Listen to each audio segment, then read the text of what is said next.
సాధు సన్యాసులు సత్రాలు ఎట్లా కడతారో వీళ్ళు కూడా ఆ రకమైనటువంటి హామీలు ఇచ్చి ప్రజలను మోసం చేస్తా ఉన్న విషయాన్ని ప్రజలు గమనిస్తా ఉన్నారు.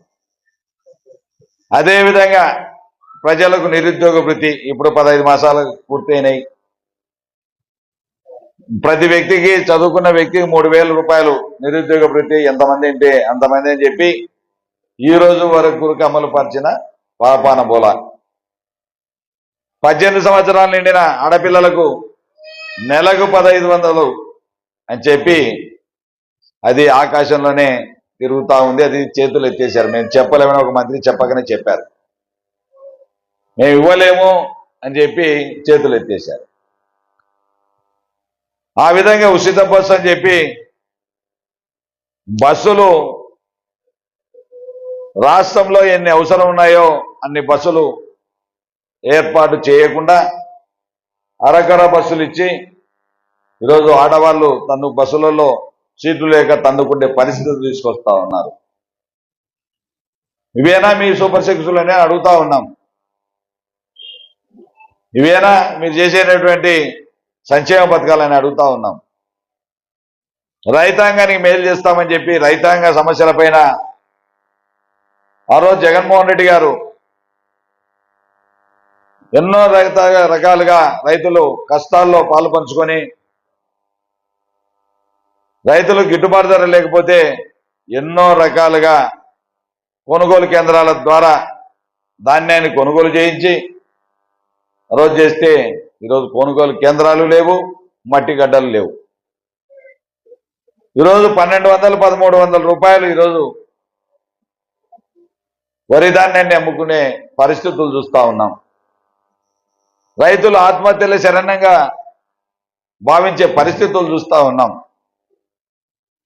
ఇన్పుట్ సబ్సిడీ లేదు, ఇన్సూరెన్స్ డబ్బులు లేవు. జగన్మోహన్ రెడ్డి గారి హయాంలో ఉచిత బీమా పథకాన్ని తీసుకొచ్చి ఆయనే ప్రభుత్వం తరఫున సొమ్మును చెల్లించి రైతాంగానికి ఇన్సూరెన్స్ రూపంలో కొన్ని వేల కోట్ల రూపాయలు రైతాంగానికి ఇచ్చినటువంటి మాట వాస్తవమా కాదా?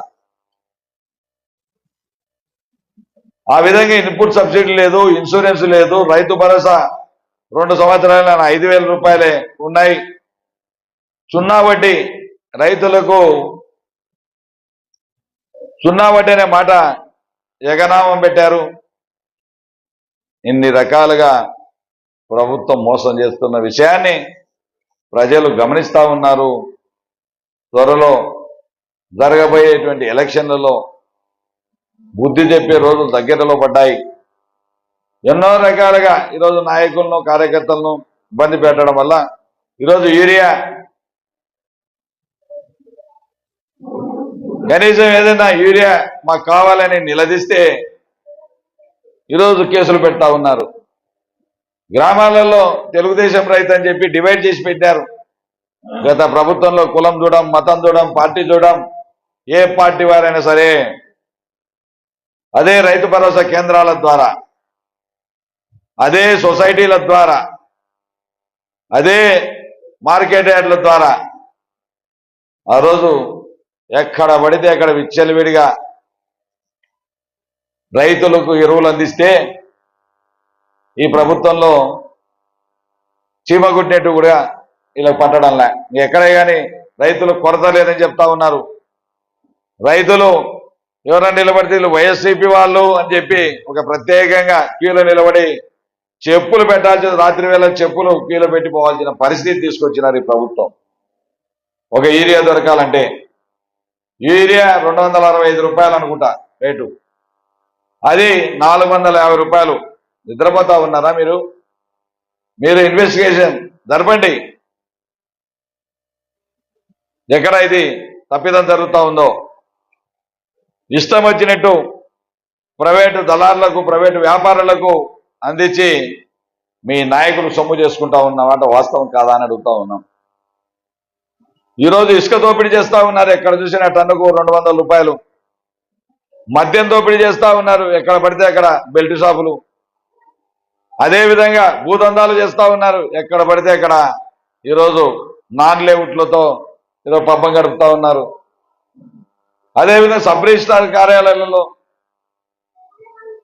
దేవాలయంలో వదలడం లేదు, నెలకింత మామూలు వసూలు చేస్తా ఉన్నారు. ఇన్ని రకాలుగా దోపిడీ ఏ విధంగా చేయాలనో మిమ్మల్ని చూసిన తర్వాత సమాజం తలదించుకునేలాగా ఈరోజు మీ నాయకులు ఈరోజు చేస్తా ఉన్నారు. ఇవన్నీ కనపడకుండా రైతులకు యూరియా గురించి మాట్లాడితే పోయిన సంవత్సరానికంటే ఈ సంవత్సరం ఎక్కువ ఇచ్చా అంటే తింటారా ఏమన్నా యూరియా? ఈరోజు సాగులోకి వచ్చినటువంటి భూమి తక్కువ, ఈ సంవత్సరం సాగు తక్కువ, యూరియా సప్లై తక్కువ. ఈరోజు చూస్తే రైతాంగం ఈరోజు ఆత్మహత్యలు చేసుకునే విధంగా ఈరోజు మీ పాలన సాగిస్తా ఉన్నారు. మేము ఒకటే డిమాండ్ చేస్తా ఉన్నాం, మిమ్మల్ని కోరుకుంటా ఉన్నాం, మిమ్మల్ని వేడుకుంటా ఉన్నాం, దయచేసి రైతుల విషయంలో పక్కన పెట్టి బేసిజాలకు పోకుండా మీరు ఏ విధంగా ప్రభుత్వం ఈ యొక్క యూరియాని ఇవ్వాలనుకుంటున్నారో పాస్బుక్కు ఒకటి ఇచ్చి గ్రామాలలో పడితే మనం చూస్తా ఉన్నాం. యుద్ధం జరుగుతున్నటువంటి, ప్రపంచ యుద్ధాలు జరుగుతున్నటువంటి చోట ఆహార పొట్లాలు వదిలితే కింద ఏ విధంగా ఎతుకలాడుకుంటా ఉన్నారో ఈరోజు లారీ వస్తే యూరియా పైనుంచి రైతాంగం గ్రామాలలో ఆపేసి ఎక్కడ చూసినా నిలదీసే పరిస్థితులు తీసుకొస్తా ఉన్నారు. మహాప్రభు ఏ విధంగా కాపాడని వేడుకుంటా ఉన్నారు రైతాంగం. ఎందుకంటే సీజన్ దాటిపోయిన తర్వాత యూరియా వేసినా పంట నష్టపోయిన తర్వాత యూరియా ఎంత చల్లినా ఫలితం దక్కదు. కాబట్టి యూరియా పైన రేపు ఎల్లుండి 9వ తారీఖున 10 గంటలకు నందికొట్కూరు